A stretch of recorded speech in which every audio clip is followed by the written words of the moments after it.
All right, let me tell you a quick little story about June 12th, 1990. It's exactly 30 years ago. Thank you, Mr. Robert Wendell, Facebook friend who reminded me about the Kiss show that was at the Cincinnati Gardens that night.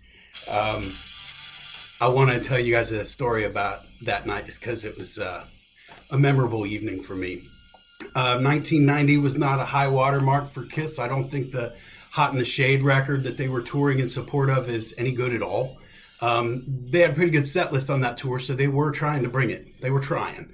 I want to say his name was Sandy. I'm not sure. It was a Polygram Records rep that hooked me up because I was working in a mall record store at the time, and I managed to get from him, I believe it was Sandy, tickets to see Kiss not once, not twice, but three times that week. I want to say the first couple shows were Indy and Dayton, maybe Columbus. Those Kiss tour dates are out there online, so we can double check and confirm that later.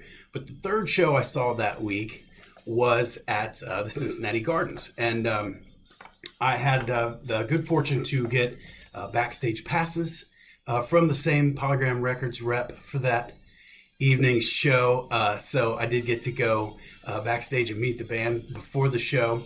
As I said, their set list on that tour was really good. The show was pretty good, although I will say again, the Hot in the Shade album they were supporting in 1990 is not great.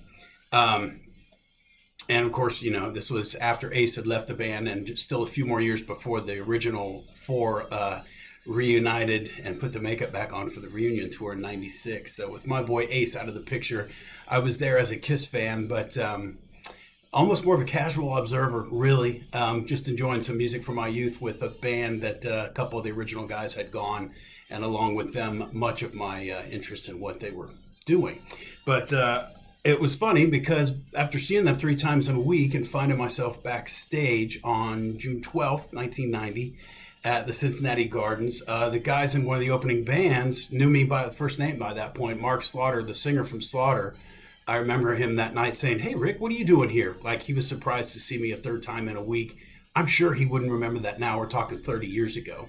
But it was pretty funny to me at the time that I was just seeing them for the third time in less than 7 days and more or less just hanging out with them. And at the Gardens, like I said, had the good fortune to actually have backstage passes. So that was kind of fun. And I was backstage in a green room when the band members began to show up to sign autographs and stuff.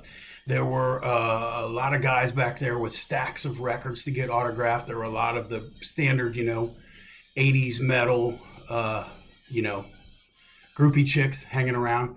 There was a bunch of food in the green room, and I saw a lot of these guys kind of shamelessly, ravage the cheese tray and demolish all the veggies and everything that was there. First guy to come in the room was guitarist Bruce Kulick, and everybody kind of swarmed over to him. And he was a super friendly guy, signed autographs for everybody.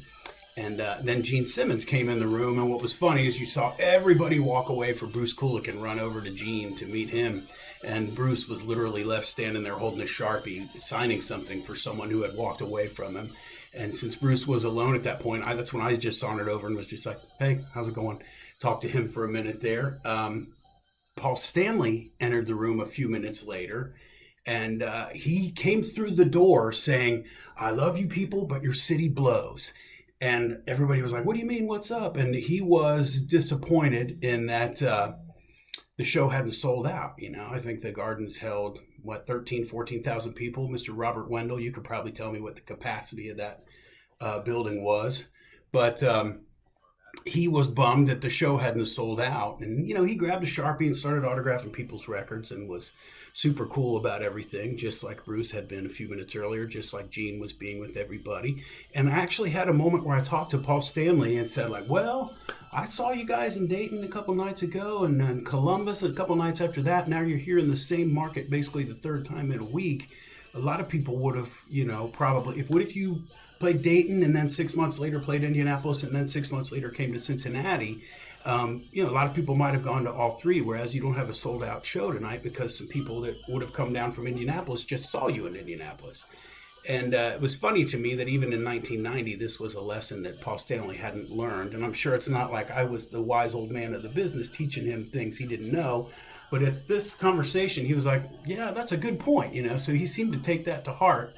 And I don't know how much that affected their routing of their tours in the future after that one. But the best part of the evening was when a young man who, I don't know what he was stricken with at birth, but he had some sort of developmental disability. He had a walker.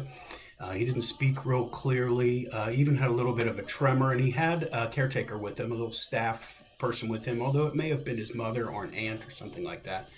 That brought him backstage, and he got a chance to meet the band, and you could tell it was just like the highlight of his life. He was a big Kiss fan, and what I saw that night was Gene Simmons, who had been autographing records for a bunch of dudes and then flirting with a bunch of groupie chicks, to the point where like he wouldn't even take his eyes off the chicks. If you handed him a record and a Sharpie, he wouldn't even stoop to take the lid off your Sharpie. He would just hold it until you grabbed the Sharpie and took the lid off and then gave it back to him, the cap off, and then he would sign your autograph, and never once taking his eyes off of the groupie chicks. Pretty typical Gene Simmons behavior, as one might expect to see him doing backstage. But what I saw was when the young man with his staff, the young man with the disability, came up to Gene, and Gene got down on one knee and talked to this guy eye to eye for 10 minutes, as if there was no one else in the room, none of the groupies, none of the other band members, nothing. And you could tell it just made this kid's night. Gene talked to him, and I got goosebumps. I get goosebumps every time I tell the story.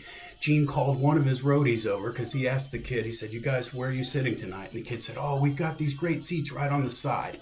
And Gene said to him, like, "No, you're going to be in the front row." And he said to the guy in his crew, I want to say his name was Patrick. He was like, "Patrick, if I don't see this kid in the front row tonight, you're in trouble." So it was really moving to see, you know, Gene Simmons just absolutely make this kid's day.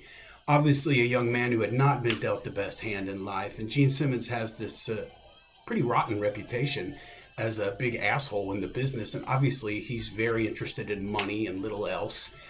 Shamelessly, you know, just stamping the Kiss logo on everything from caskets to lunchboxes and everything in between. But I think I saw that night something a little closer to the real Gene Simmons. And as I messaged my buddy Robert on Facebook earlier today, I was pleasantly surprised that a heart beats within Gene Simmons. So that was my experience meeting them backstage. That was 30 years ago today on June 12th, 1990. And what else? It was a pretty good show. They had some things malfunction with their special effects on stage. The logo came down crooked at one point, and there was some Spinal Tap moments that week. But I will say I have a pretty fond recollection of the 3 shows I saw on that tour. And that's my story from June 12th, 1990. Hope you enjoyed it. Let's do this again soon.